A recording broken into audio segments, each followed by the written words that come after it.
नमस्कार, मैं रवीश कुमार। कांग्रेस ने सेबी की चीफ माधवी बुच को लेकर आज कई नए पर्दाफाश किए। 1 सितंबर को ही कांग्रेस ने ऐलान कर दिया था कि 2 सितंबर की प्रेस कॉन्फ्रेंस में नए पर्दाफाश किए जाएंगे और आज आरोप लगाया गया कि सेबी की चीफ सेबी की तनख्वाह के साथ साथ प्राइवेट बैंकों से भी सैलरी ले रही थी। ये तो वाकई वाह मोदी जी वाह के जैसा है। सबके साथ ऐसा ही वाह मोदी जी वाह होना चाहिए। सबको सरकार से भी सैलरी मिले और प्राइवेट बैंक से भी सैलरी मिले, फिर तो दुनिया में वाह मोदी जी वाह हो ही जाएगा। इसलिए भारत में बेरोजगारी खत्म हो गई है। तभी तो सेबी की चीफ को 3-3 जगहों से सैलरी मिल रही है। अब इस आरोप पर जांच तो होगी नहीं, इस्तीफा तो होगा नहीं, तो आप भी अपने लिए ऐसे ही सपने देखिए, फिर भाषण दीजिए कि हम भ्रष्टाचार के खिलाफ लड़ाई लड़ रहे हैं। घर आकर शाम को टीवी के सामने जोर जोर से हंसा कीजिए, सपना देखा कीजिए, 1 सैलरी सेबी से, 2 सैलरी किसी और बैंक से। लेकिन सेबी की चेयरपर्सन जब वो मेंबर थी, होल टाइम मेंबर थी, 2017 से 2024 के बीच में रेगुलर इनकम आईसीआईसीआई बैंक से ले रही थी 16 करोड़ 80 लाख। और इसको 3 अलग अलग भागों में हमने आपको दिखाया कि तनख्वाह ले रही थी। आप सेबी की होल टाइम मेंबर हैं, आप आईसीआईसीआई से तनख्वाह क्यों ले रही थी, हम ये जानना चाहते हैं। यह सवाल हिंडनबर्ग की रिपोर्ट से नहीं उठा था। उसमें जो पर्दाफाश हुआ वो कम गंभीर नहीं था। सेबी की चीफ का काम है बेनामी कंपनियों की जांच करना। आरोप लगा कि उनका ही अपना एक बेनामी खाता था। उस खाते का संबंध उस फंड से था जिसका इस्तेमाल गौतम अडानी के भाई विनोद अडानी कर रहे थे। बहुत सारे सवाल उठे, लोगों ने आर्टिकल लिखा, मगर माधवी बुच का कुछ नहीं हुआ। सरकार ने कोई कार्रवाई नहीं की। अब यह कांग्रेस का पर्दाफाश है कि सेबी की चीफ रहते हुए माधवी बुच प्राइवेट बैंक से करोड़ों रुपए की सैलरी ले रही थी। क्या इसे भी सरकार पचा जाएगी? हिंडनबर्ग अगर विदेशी था तो यह आरोप तो विपक्षी दल ने लगाया जो भारतीय है। पर्दाफाश भी कांग्रेस का है। क्या सरकार इसकी जांच कराएगी या फिर किसी और खबर के धमाके का इंतजार करेगी ताकि इस खबर की चर्चा गायब हो जाए? ऐसा हंगामा मचे टेलीविजन गोदी मीडिया में। 2 सितंबर को कांग्रेस की प्रेस कॉन्फ्रेंस शुरू होने वाली थी। उससे 4 घंटे पहले सुबह 7 बजे आम आदमी पार्टी के विधायक अमानतुल्लाह खां के घर ईडी की टीम गिरफ्तार करने पहुंच गई। तो चर्चा यह भी उड़ी कि कांग्रेस की प्रेस कॉन्फ्रेंस से पहले बड़ी घटना का तूफान पैदा करने की कोशिश की जा रही है ताकि गोदी चैनलों को शाम के वक्त कुछ और टॉपिक मिल जाए। ईडी की टीम अमानतुल्लाह खां को गिरफ्तार कर ले गई है। दिल्ली में कांग्रेस की प्रेस कॉन्फ्रेंस से पहले आम आदमी पार्टी के विधायक की गिरफ्तारी की खबरें छा गई थीं। पहले सेबी की चीफ माधवी बुच पर आते हैं। कांग्रेस ने बड़े आरोप लगाए हैं। पवन खेड़ा ने कहा है कि माधवी बुच सेबी की पूर्णकालिक सदस्य और निदेशक रहते हुए आईसीआईसीआई बैंक और आईसीआईसीआई प्रूडेंशियल से करोड़ों रुपए की तनख्वाह प्राप्त कर रही हैं और ई-सॉप के माध्यम से भी करोड़ों रुपए कमा रही हैं। यह सीधा सीधा ऑफिस ऑफ प्रॉफिट का मामला है, क्योंकि सेबी चीफ का पद संवैधानिक माना जाता है। जिस कंपनी से आप सैलरी ले रही हैं, शेयर ले रही हैं, उसके खिलाफ जांच क्या करेंगी, कार्रवाई क्या होगी, क्या क्या फायदा मिला होगा उस कंपनी को, यह सब अनुमान और अटकलों का विषय हो सकता है। पवन खेड़ा आज पूरी तैयारी से प्रेस कॉन्फ्रेंस में आए थे। पहली इरेगुलरिटी, ये पहला गैर कानूनी काम, आप सब तनख्वाह लेते हैं, मुझे लगता है एक ही जगह से लेते होंगे। अगर आप अपनी चैनल से, आप टाइम्स नाउ में, अगर आप टाइम्स नाउ से सैलरी लेते हैं तो हिंदुस्तान टाइम्स से तो नहीं लेते होंगे साथ साथ। कांग्रेस पार्टी से तो बिल्कुल नहीं लेते हैं, हम जानते हैं नहीं लेते। लेकिन सेबी की चेयरपर्सन जब वो मेंबर थी, होल टाइम मेंबर थी, 2017 से 2024 के बीच में रेगुलर इनकम आईसीआईसीआई बैंक से ले रही थी 16 करोड़ 80 लाख। और इसको 3 अलग अलग भागों में हमने आपको दिखाया कि तनख्वाह ले रही थी। आप सेबी की होल टाइम मेंबर हैं, आप आईसीआईसीआई से तनख्वाह क्यों ले रही थी, हम ये जानना चाहते हैं। आईसीआईसीआई प्रूडेंशियल से ले रही थी, तो बैंक से ले रही हैं, प्रूडेंशियल से ले रही हैं, और ईसॉप, आप सब समझते हैं ईसॉप, और ईसॉप पे जो टीडीएस था वो भी आईसीआईसीआई ही दे रहा था। आईसीआईसीआई बैंक एक महत्वपूर्ण बैंक, सेबी की चेयरपर्सन एक महत्वपूर्ण रेगुलेटरी बॉडी की सबसे ऊंचे पद पर बैठी व्यक्ति, अधिकारी, तनख्वाह ले रही हैं एक और जगह से। पवन खेड़ा ने कहा कि इस पर्दाफाश के बाद किसी भी रेगुलेटर के चीफ को इस्तीफा दे देना चाहिए, माधवी बुच को भी। उन्होंने कहा कि माधवी बुच का दूसरे बैंक से सैलरी लेना सेबी के एम्प्लॉय सर्विस रेगुलेशन के सेक्शन 54 का उल्लंघन है। पवन खेड़ा बकायदा चार्ट लेकर आए थे और बताने लगे कि किस किस वित्त वर्ष में माधवी बुच को आईसीआईसीआई बैंक से, आईसीआईसीआई प्रूडेंशियल से सैलरी मिल रही थी और यह सैलरी कितने करोड़ की थी। क्या माधवी बुच अब ये कहेंगी कि वे एक प्राइवेट पर्सन के तौर पर सैलरी ले रही थी?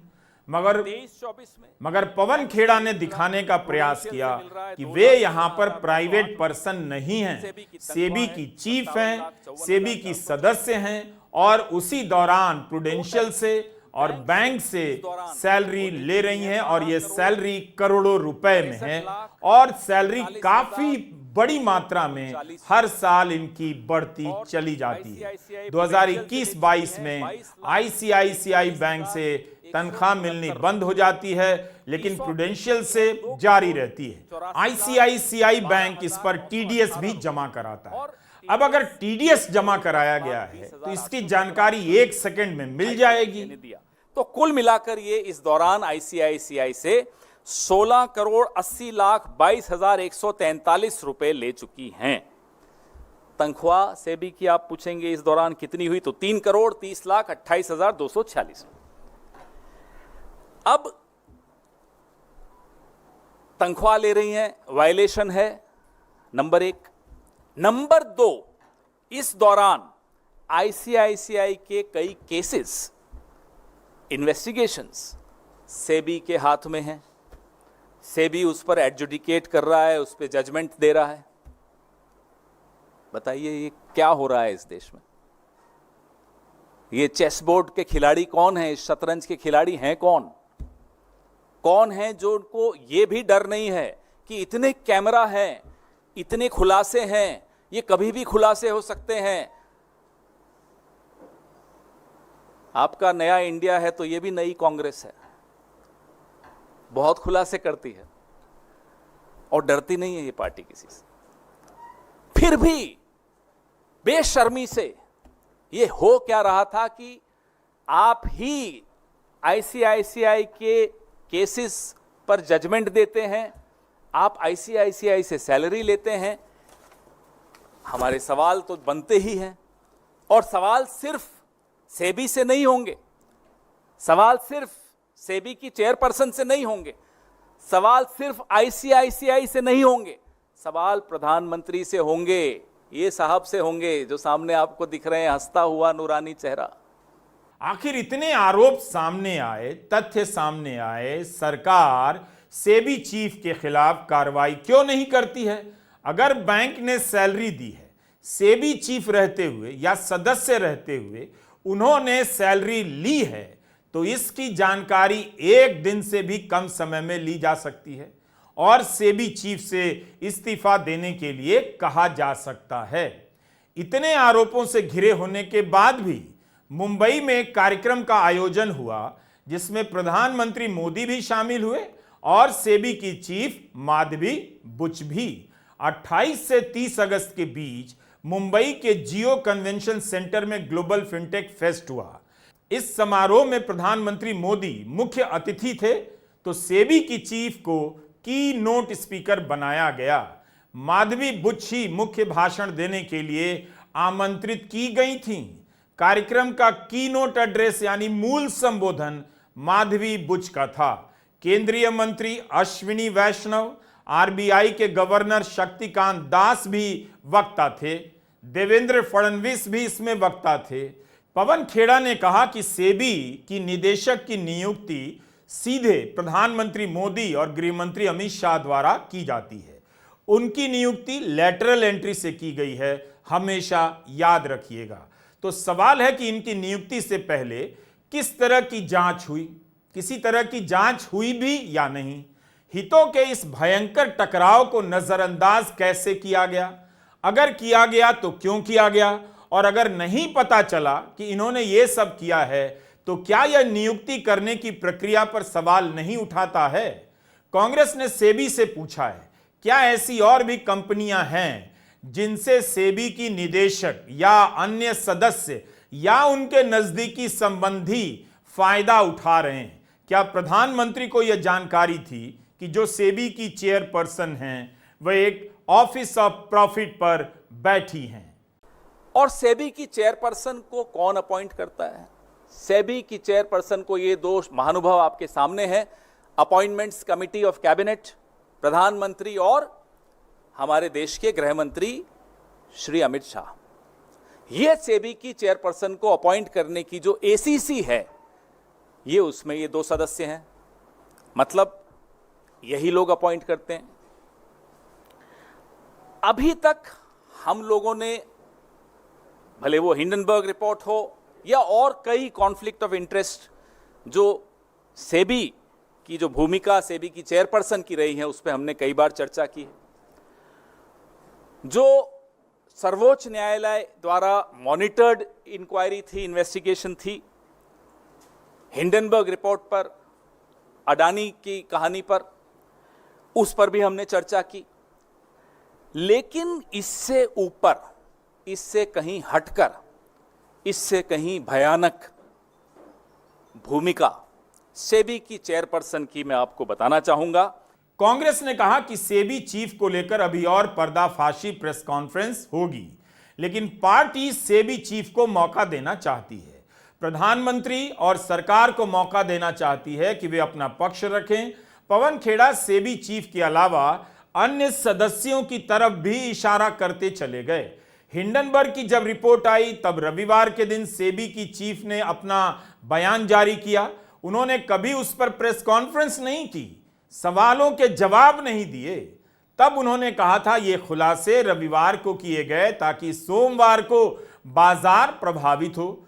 उस दिन सोमवार को बाजार प्रभावित नहीं हुआ और हालत देखिए कि उसे ही प्रमाण पत्र मान लिया गया। जांच की तरह देखा गया कि हिंडनबर्ग की रिपोर्ट आने के बाद बाजार में गिरावट नहीं आई, इसलिए रिपोर्ट में कोई गड़बड़ी नहीं थी।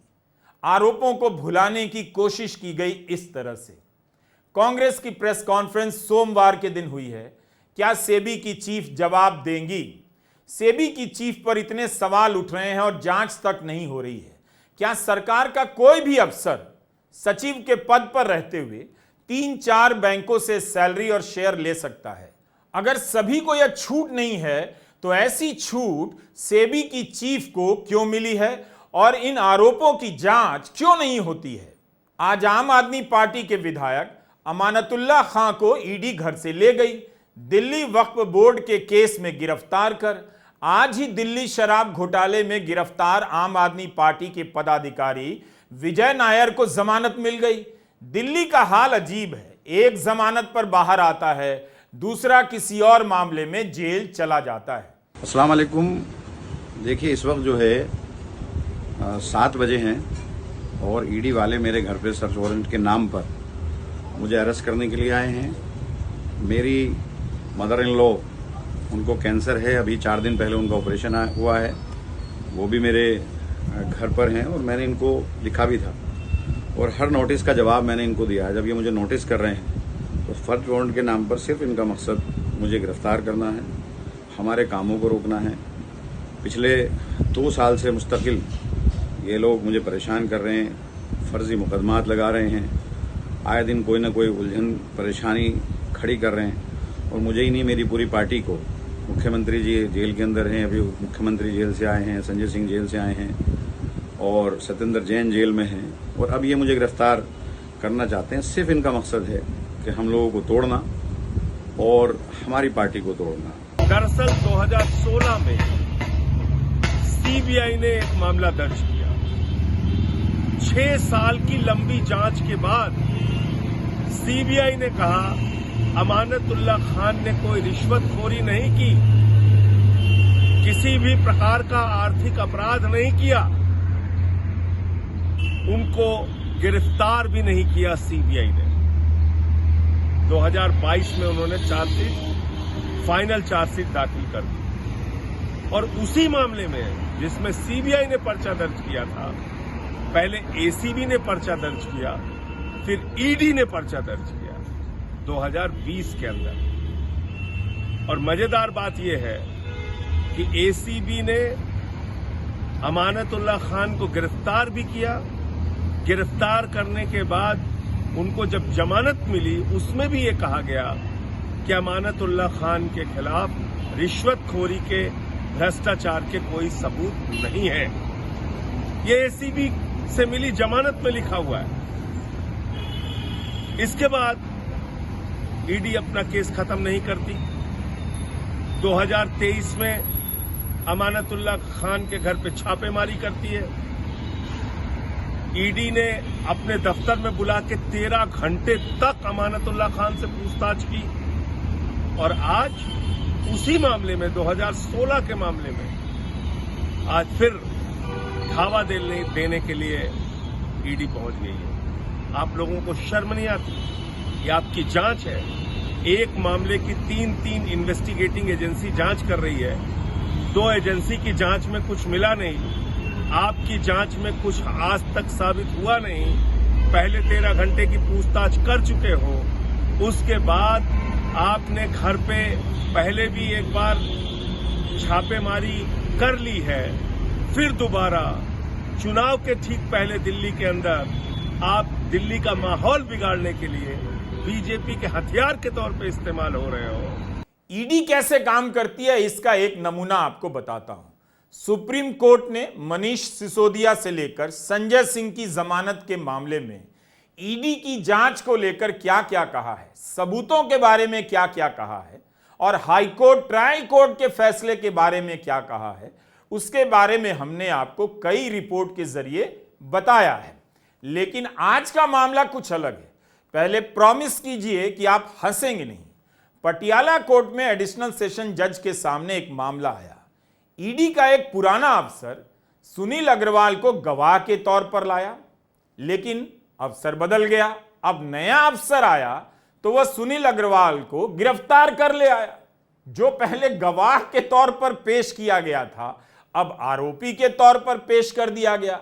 इस पर अतिरिक्त सेशन जज धीरज मोर ने ईडी को फटकारते हुए कहा, इस मामले में स्पष्ट और चिंताजनक पहलू को नोट करने की जरूरत है। आईओ की ओर से मनमानी व्याख्या की निंदा की जानी चाहिए, क्योंकि ऐसी मनगढ़ंत व्याख्या करना एक संभावित निष्पक्ष जांच को एक व्यक्ति की यानी जांच अधिकारी की अनियंत्रित सनक का इस्तेमाल किया है उन्होंने कि अनियंत्रित सनक और कल्पनाओं के हवाले छोड़ देगी।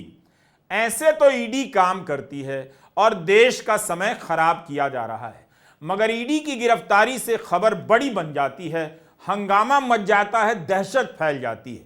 सेबी की चीफ पर आप जितनी प्रेस कॉन्फ्रेंस कर लीजिए, आर्टिकल लिख लीजिए, चुप्पी साध ली जाती है। यही भ्रष्टाचार के खिलाफ लड़ाई है। सरकार के भीतर आरोप लगे तो मत देखो, मत सुनो। विपक्ष पर आरोप लगे तो इसके लिए कुछ भी करो, किसी को भी पकड़ो, किसी को भी गवाह बनाओ, किसी को भी आरोपी। सेबी की चीफ वाकई में चीफ की तरह पावरफुल प्रतीत होती हैं।